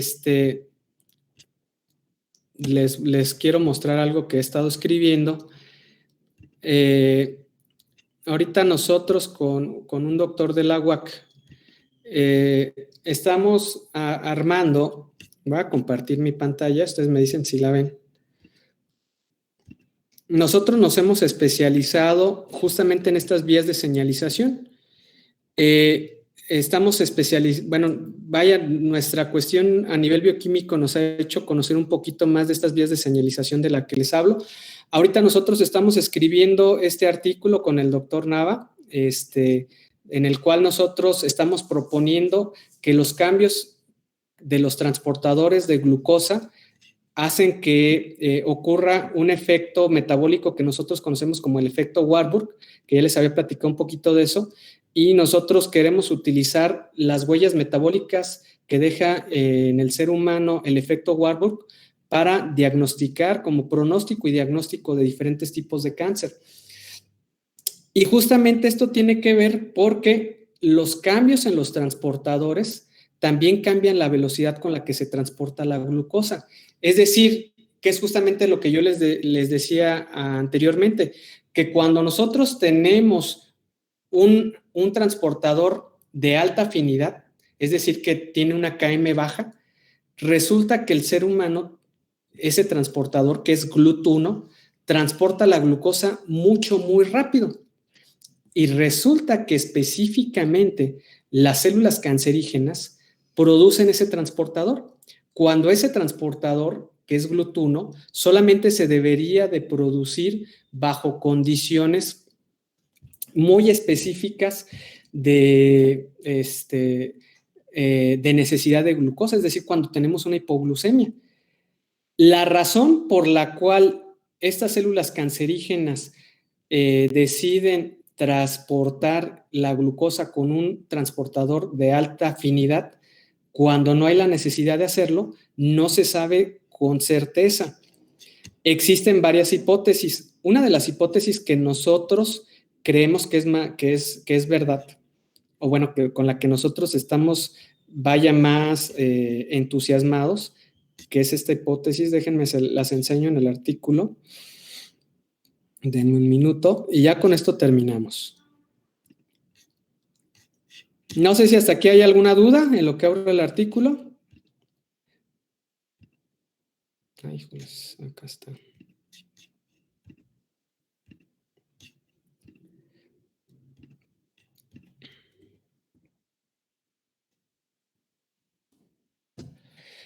Bueno, esta base de datos, esta hipótesis se llama el Microenvironmental Model of Carcinogenesis, que esta se basa en que por ahí ya está muy desgastada la teoría en la que se dice que el cáncer proviene de mutaciones. De hecho, está cada vez más fuera de contexto de acuerdo a todo lo que se ha encontrado últimamente. Y, por ejemplo, estos doctores, ellos son, no me acuerdo, creo que son no me acuerdo de dónde son. Creo que son del Harvard Medical School. Ellos proponen esta hipótesis que justamente, que esto es lo que yo les hablaba del transportador de glucosa GLUT1, que este es un epitelio, hagan de cuenta que el epitelio es la parte más externa de sus tejidos, de sus células, y existe, pues funcionan así de manera normal. Esta es la arquitectura del epitelio.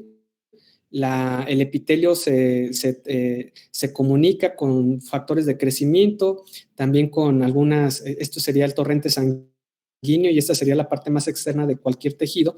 Y existe un desacomodo del epitelio, de estas células epiteliales, y al haber este desacomodo de las células epiteliales, lo que pasa es que se empiezan a infiltrar moléculas que pueden ser algunos protones. Aquí ya tenemos un epitelio displásico.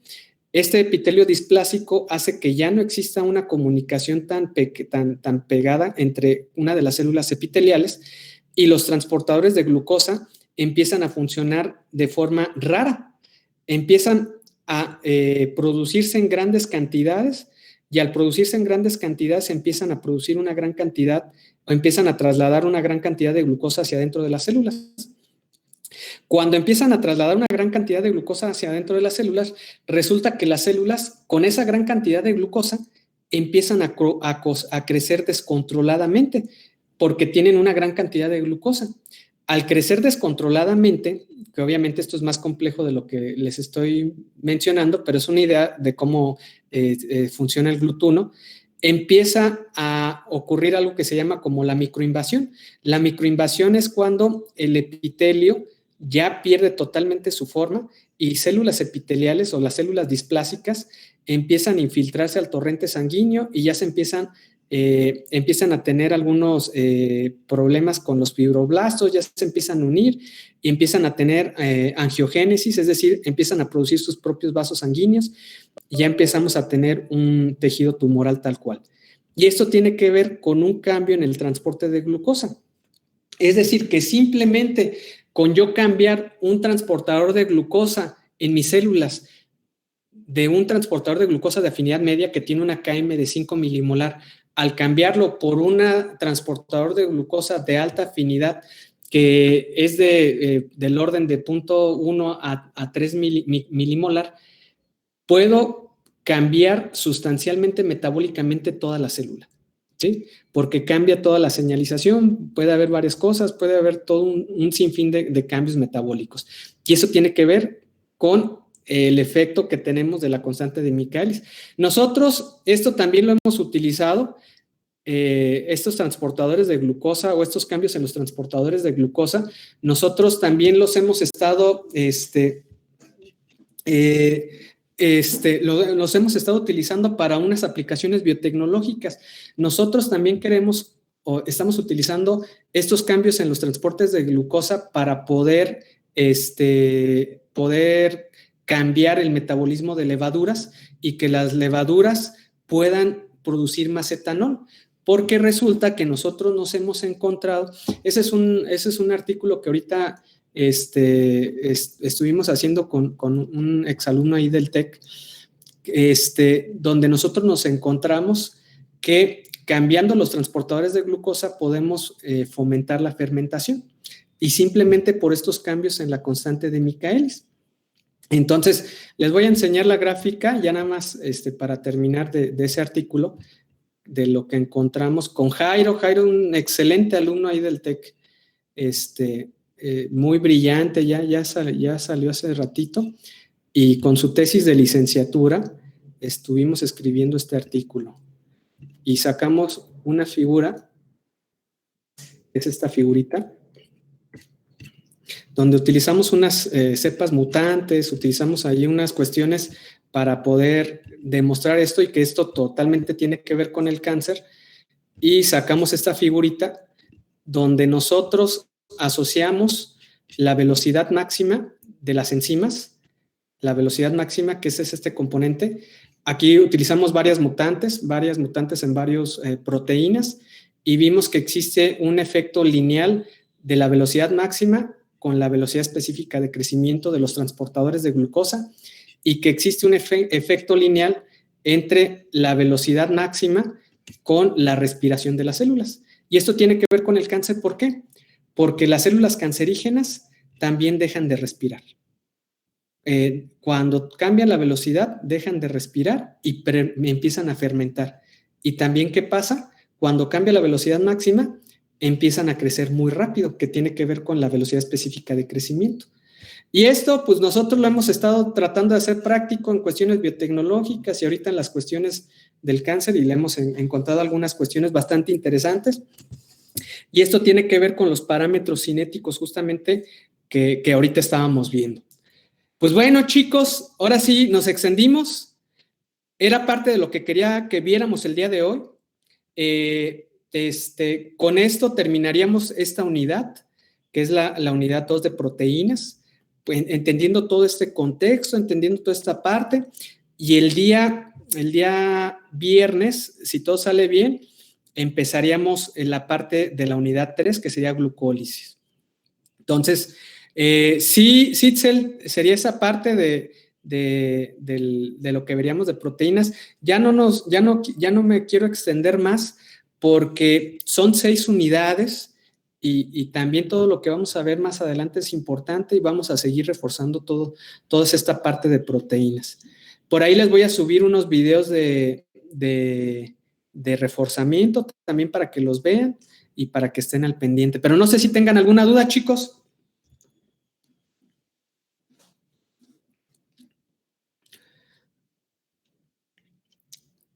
Por nada, pues bueno, pues ahí son unas de las cuestiones que nos dedicamos nosotros de investigación.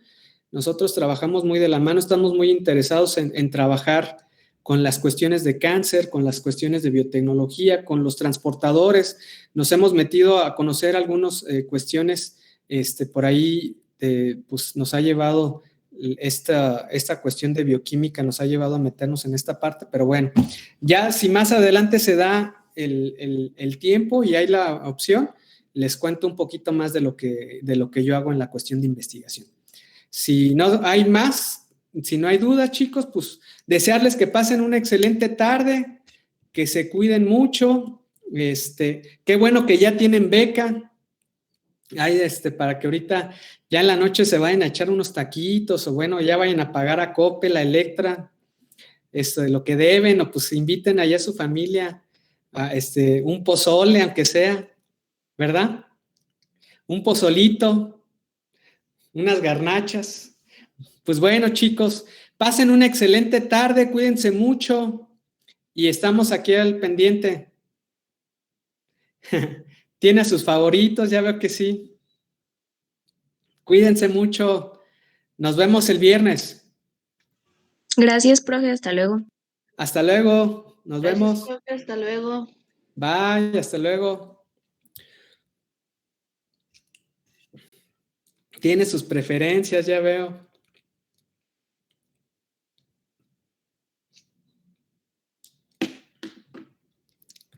Muchas gracias, Itzel. Igualmente. Nos vemos, Lorenzo.